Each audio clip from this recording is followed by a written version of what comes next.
नमस्कार मित्रांनो, पुन्हा एकदा स्वागत आहे आपलं आपल्या लाडक्या YouTube चॅनलमध्ये ज्याचं नाव आहे लर्न लिफ्ट. तर आज आपण शिकूया 9 बार एक्झाम्पल.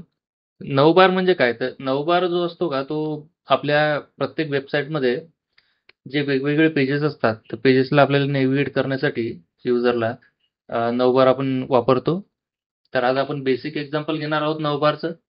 तर 9 बारमध्ये कसं असतं, वेगवेगळ्या लिंक्स असतात वेगवेगळ्या मेनूच्या. तर प्रत्येक मेनूला जेव्हा आपण क्लिक करू तर तेव्हा त्या पर्टिक्युलर मेनूचा जो पेज असतो तो पेज युजरला दिसतो आणि आपण वेगवेगळ्या पद्धतीचे नवबार आपण डिझाईन करू शकतो. जसे रिस्पॉन्सिव्ह आहेत किंवा मग सिंगल पेज ॲप्लिकेशन जे असतात आणि त्याच्यानंतर मग एक्सटर्नल वेबसाईटमध्ये कुठे जर युजरला न्यायचं असेल तर एक्सटर्नल वेबसाईटची सुद्धा आपण तिथे लिंक देऊ शकतो. तर 9 बार म्हणजे काय आहे? तर 9 बार जे आहे ते युजरला ॲक्चुअली एक फंक्शनॅलिटी देते, की स्विच करण्यासाठी पेजेसमध्ये. ठीक आहे. आपण सगळी काही माहिती एकाच पेजमध्ये देऊ शकत नाही. त्याच्यासाठी कसं आहे, वेगवेगळे आपल्याला पेजेस डिझाइन करावे लागतात. तर वेगवेगळे पेजेस डिझाइन करण्यासाठी आपल्याला त्या पेजेसचं नाव सुद्धा द्यावं लागतं. समजा होम मेनू आहे, तो होम मेनूमध्ये जे इन्फॉर्मेशन आहे ॲक्चुअल ती आपण दाखवतो. त्याच्यानंतर अबाउट असमध्ये आपण आपल्या वेबसाईटबद्दल किंवा आपल्या कंपनीबद्दल माहिती देतो तिथे. त्याच्यानंतर रिव्ह्यूज असतात. रिव्ह्यूजमध्ये कस्टमरचे काय रिव्ह्यूज असतात, टेस्टिमोनियल्स असतात ते आपण तिथे दाखवू शकतो. त्याच्यानंतर कॉन्टॅक्ट असतं. कॉन्टॅक्ट अस असा नावाचा मेनू असतो तो त्याच्यामध्ये आपण आपल्याला काही कॉन्टॅक्ट इन्फॉर्मेशन द्यायची असेल तर ते देऊ शकतो आपण तिथे.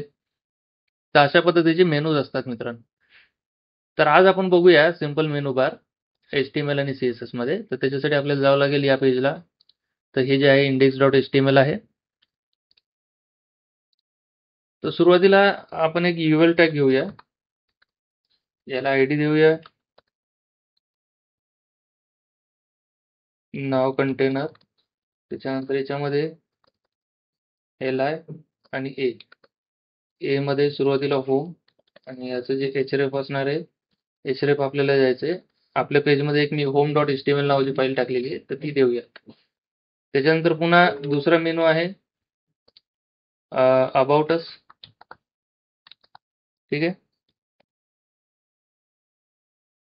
त्याच्यानंतर याला सुद्धा आपण अँकर टॅगमध्ये टाकायचं आहे, कारण की याला सुद्धा आपल्याला लिंक द्यावी लागेल.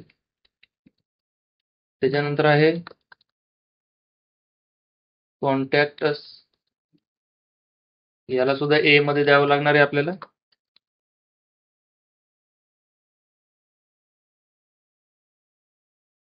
त्याच्यानंतर आहे रिव्ह्यूज. ठीक आहे. तर हे सगळे मेनूज आहेत. तर बघूया आपण हे कसे दिसतात ब्राउझरमध्ये. तुम्ही पाहू शकता सुरुवातीला हे जे LI टॅग आहे. ठीक आहे. तर LI टॅगमध्ये अशा काही स्टाईल्स वगैरे आपण दिलेल्या नाही आहेत. तर हे ॲक्चुअली व्हर्टिकल आहे. तर याला आपल्याला हॉरिझॉन्टल करायचं आहे. तर हॉरिझॉन्टली करण्यासाठी आपल्याला काय करावं लागेल? आता मी सिलेक्टर्स, CSS सिलेक्टर्स तुम्हाला सांगितलेले आहेत. माझ्या जुन्या व्हिडिओमध्ये जाऊन तुम्ही बघू शकता.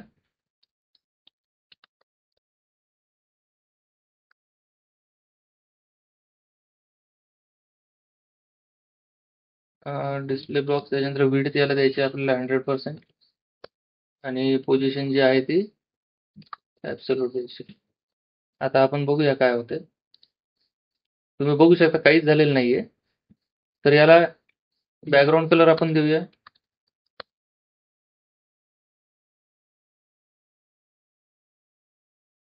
एक बॅकग्राऊंड कलर आपण याला देऊ, जेणेकरून हा थोडा उठून दिसला पाहिजे.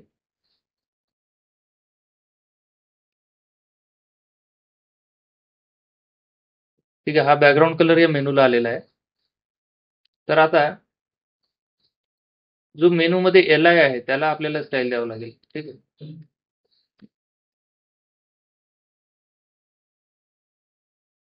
LI टॅग आहे, डिस्प्ले इनलाईन ब्लॉक द्यावा लागेल आपल्याला इथे. त्याच्यानंतर आता आपण बघूया काय होतंय. तुम्ही बघू शकता आता हे डिस्प्ले इनलाईन ब्लॉक झालेलं आहे. ठीक आहे. तर आता तुम्हाला एक काम करावं लागेल. तर त्याच्यानंतर आता इथे एक काम करू आपण. याला डिस्प्ले नन केलं, डिस्प्ले इन ब्लॉक आपण दिलेले आहे. त्याच्यानंतर आहे याची लिस्ट स्टाईल. तर लिस्ट स्टाईल जे आहे सॉरी लिस्ट टेक्स्ट डेकोरेशन म्हणून असतं. टेक्स्ट डेकोरेशन आपल्याला नन करायचं जेणेकरून ते डॉट्स जे आहेत ते सगळे निघून जायला पाहिजे. हे सगळेचे सगळे डॉट्स आता निघून गेलेले आहेत. तर तुम्ही बघू शकता या प्रत्येकाची टेक्स्ट डेकोरेशन लाईन त्याच्यानंतर याचं जे ए आहे तर या एला आपल्याला टेक्स्ट डेकोरेशन नन करावं. ठीक आहे. तर याच्यामध्ये जी लिंक आहे या लिंकला सुद्धा आपल्याला आता स्टाईल द्यावी लागेल. ठीक आहे. तर याला आपण थोडीफार पॅडिंग देऊया. पॅडिंग दिल्यानंतर काय होतं, याची थोडी हाईट अँड विड्थ वाढते. ठीक आहे.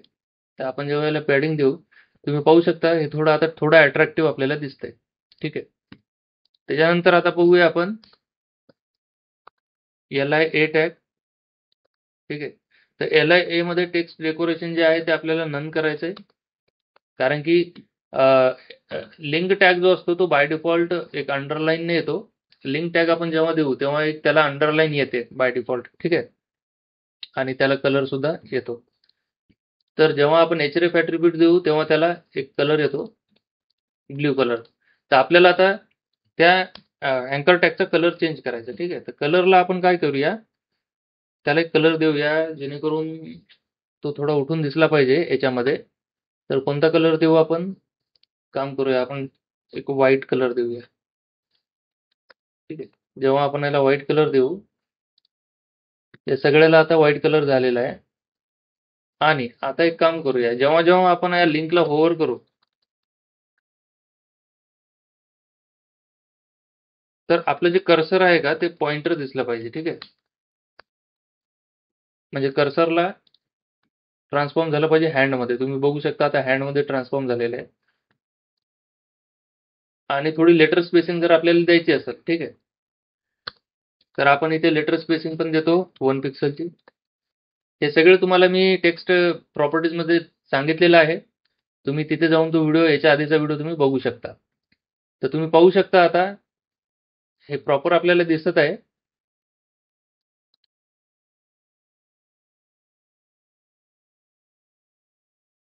ठीक आहे. तर त्याच्यानंतर जेव्हा आता याला होवर करणार आपण, लिंकला होवर करणार त्याच्यानंतर त्याचा जे टेक्स्ट कलर आहे ते टेक्स्ट कलर चेंज झाला पाहिजे. ठीक आहे. तर टेक्स्ट कलर चेंज करण्यासाठी जेव्हा आपण त्या लिंकला होवर करणार, लिंक LIA होवर, ठीक आहे. ते होवर होवर नावाची सुडो क्लास आहे. याच्यावर सुद्धा मी एक व्हिडिओ घेतलेला आहे, तुम्ही बघू शकता. तर टेक्स्ट कलर जो आहे तो आपल्याला चेंज करायचा आहे. तर आपण इथे एक काम करूया, लाईट कोरल म्हणून एक आहे कलर, तर तो घेऊया. तुम्हाला थोडं मी हे करतो असं. तुम्ही बघू शकता आता होवरला कलर हा चेंज होतोय. ठीक आहे. त्याच्यानंतर आता जेव्हा आता या होमला आपण एक लिंक दिलेली आहे, बरोबर आहे. त्या लिंकला जेव्हा आपण क्लिक करू तेव्हा आपण कुठे जाणार मित्रांनो, आपण त्या पर्टिक्युलर पेजला जाणार. ठीक आहे. तर आपण एक लिंक दिली होती home.html ची. ठीक आहे. home.html ची इथे लिंक दिली होमला, त्याच्यामुळे आता तो कुठे गेला, तो गेला होमला. ठीक आहे. तर आता आपल्याला काय करायचं आहे, आपल्याला जसं मी आता या एलिमेंटला क्लिक करेल, ठीक आहे, तसं त्याला मी ॲक्टिव्ह क्लास मला द्यायची. ठीक आहे. तर ॲक्टिव्ह क्लास दिल्यानंतर काय होतं, की जेव्हा मी याला क्लिक करेल तेव्हा याचा कलर चेंज झाला पाहिजे. ठीक आहे. त्याच्यासाठी आपल्याला काय करायचं आहे, एक मेथड कॉल करायची. ठीक आहे. ही मेथड काय करेल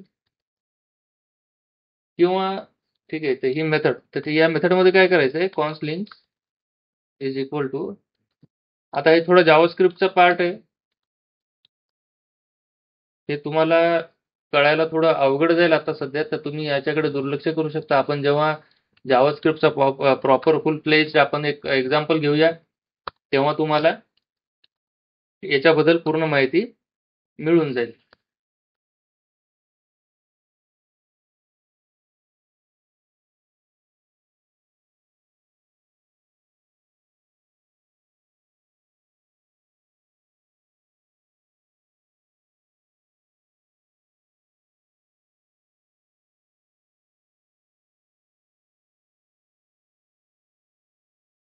तर आपण काय केलं, एक ऑन क्लिक इव्हेंट हँडलर प्रत्येक लिंकला इथे टाकलेला आहे आणि एक फंक्शन कॉल दिलेले मेक ॲक्टिव्ह.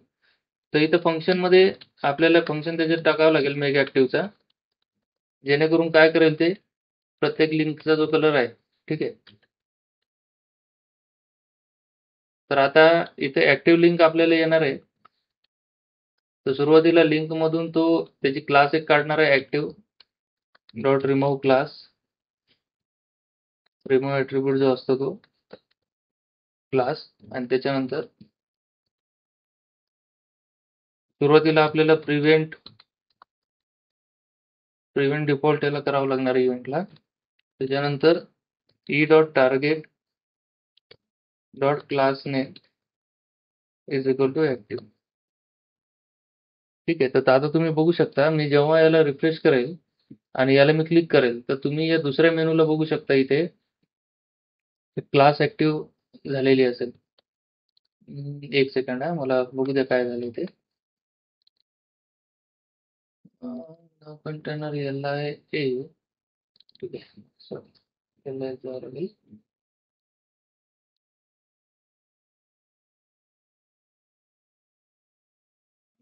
ऑनलोड कॉल झाली, सिलेक्टर ऑल नाव. अच्छा, इथे हॅश द्यावं लागतं.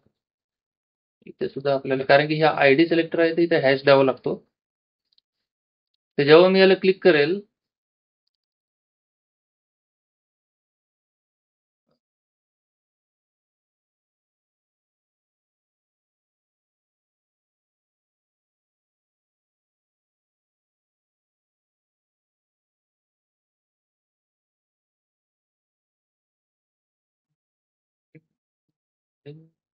Query selector all nav container el आहे,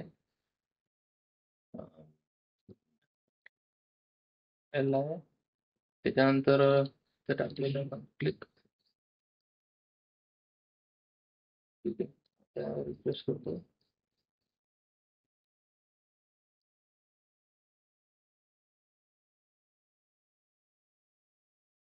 ऍड इव्हेंट लिस्नर क्लिक आहे, त्याच्यानंतर मेक ऍक्टिव्ह नाव कंटेनर याला आहे, links dot remove attribute class आणि target dot class name is equal to active. Click तरी होते का पाहू आधी.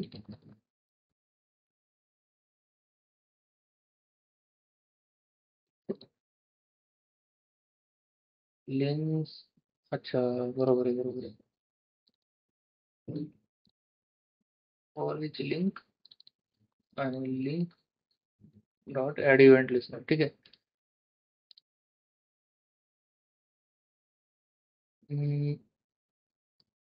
काय होतं हे, क्वेरी सिलेक्टर ऑल, त्याच्यानंतर फॉर इच मध्ये आलो आपण, link dot add event listener.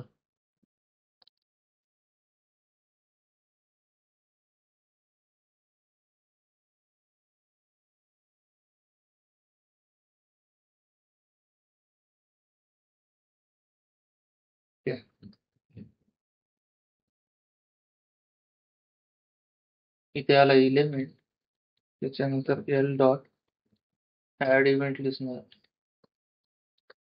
Type of event आहे क्लिक, त्याच्यानंतर आहे मेक ऍक्टिव्ह. आता बघूया आपण काय होतं इथं.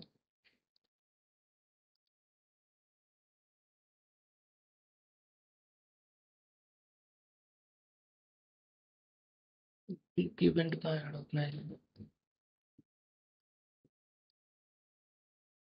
हा, आता तुम्ही बघू शकता, इथे हा क्लिक इव्हेंट ऍड झालेला आहे, आणि याला जी क्लास आहे ती क्लास तुम्ही बघू शकता आता ऍक्टिव्ह झालेली आहे, ठीक आहे. तर हा सगळा जावास्क्रिप्टचा पार्ट आहे. तुम्ही सध्या याच्याकडे दुर्लक्ष करू शकता. जेव्हा आपण जावास्क्रिप्टचा कोर्स आपण प्लेलिस्ट आपण जी बनवणार आहे, मी बनवणार आहे, तर तुम्ही तिथे सगळं जावास्क्रिप्ट तुम्ही फ्रॉम स्क्रॅच तुम्हाला मी तिथे शिकवणार आहे मित्रांनो. तर ते आता सध्या याच्याकडे दुर्लक्ष करा. का तर कारण की आता या क्लास जे ऍक्टिव्ह आहे ते आपण ऍड करतोय, आणि ऍक्टिव्ह क्लासला आपल्याला एक प्रॉपर्टी द्यायची आहे. तर याला आहे ए डॉट ऍक्टिव्ह. तर याला आपल्याला